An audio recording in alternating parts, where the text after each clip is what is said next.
Amis bookers et amis bookeuses, bonjour et bienvenue sur cette nouvelle vidéo. J'espère que vous allez bien. Aujourd'hui, je vous parle de l'une de mes dernières lectures qui est, attention, La théorie du baiser de Lucie Crisa. Donc c'est l'histoire de Zélie qui est une jeune architecte qui travaille forcément dans un cabinet d'architecture et son patron va organiser une soirée costumée auquel elle va se rendre. Et cette soirée va, attention, changer sa life. Un truc de fou, je ne vous dis que ça. Il y a un homme qui lui est complètement étranger, déguisé en Zorro, qui va la choper dans un coin et qui va lui faire le baiser de sa vie. Elle va ressentir des trucs de fou, des petits papillons, et voilà, c'est...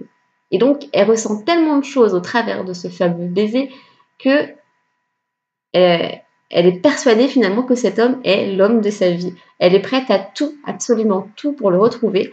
Donc elle va demander conseil à Rachel, sa coloc, qui est un petit peu excentrique, la fille on va dire, et qui va lui conseiller d'embrasser tous les hommes qui étaient susceptibles d'être à cette soirée. Alors en lui disant, bah écoute, puisque tu as ressenti un truc si particulier, il faut que tu t'embrasses à nouveau les hommes, et puis une fois que tu embrasseras celui qui était Zorro, tu comprendras que c'était lui. Voilà, et donc il y a une expression qui va prendre tout son sens, mais alors, excusez mon anglais très approximatif, l'expression qui est to find a prince, you gotta kiss some toads. Ce qui veut dire, si tu veux trouver ton prince, tu dois embrasser des crapauds. Voilà pourquoi on trouve un petit crapaud aussi sur la couverture. Donc vous allez voir, moi personnellement, j'ai trouvé l'identité de Zorro assez vite, mais ça n'a absolument pas gâché ma lecture, puisque l'histoire de ce livre ne tourne pas que autour de l'identité du fameux Zorro. Il y a vraiment autre chose, vous allez voir, qui nous tient en haleine dans ce livre. Il est vraiment sympa. Moi, j'ai passé un bon moment. C'est du chick-lit, hein. Pour moi, c'est même une romance humoristique. Il y a deux petites choses qui m'ont gênée. Je vais vous montrer un peu les caractères d'écriture. Je ne sais pas si vous voyez bien. J'ai juste trouvé que c'était écrit un petit peu trop petit et que du coup, c'était pas forcément à portée de tout le monde. Il y a un mot qui m'a un peu dérangée aussi et que Zélie emploie souvent, c'est saperlipopette.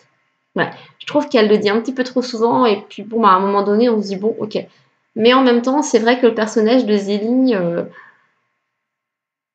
est assez coincé, donc c'est vrai que finalement, ce mot lui correspond quand même, enfin correspond très très bien à la personnalité qui est décrite dans le livre. Voilà, donc bien, écoutez, je vous le conseille quand même. Moi, j'ai passé un bon moment. Je trouve que c'est agréable des lectures comme ça entre deux thrillers ou entre deux fantastiques. Là, au moins, il n'y a pas de prise de tête. Si vous voulez le lire, vous pouvez le commander sur Amazon, puisque son auteur, donc Lucie Crisa, fait partie des auto-édités. Donc, vous le trouverez sans problème sur Amazon. Pour ceux qui l'ont lu, n'hésitez pas à me laisser un petit message. Et je vous dis donc à bientôt pour une nouvelle vidéo.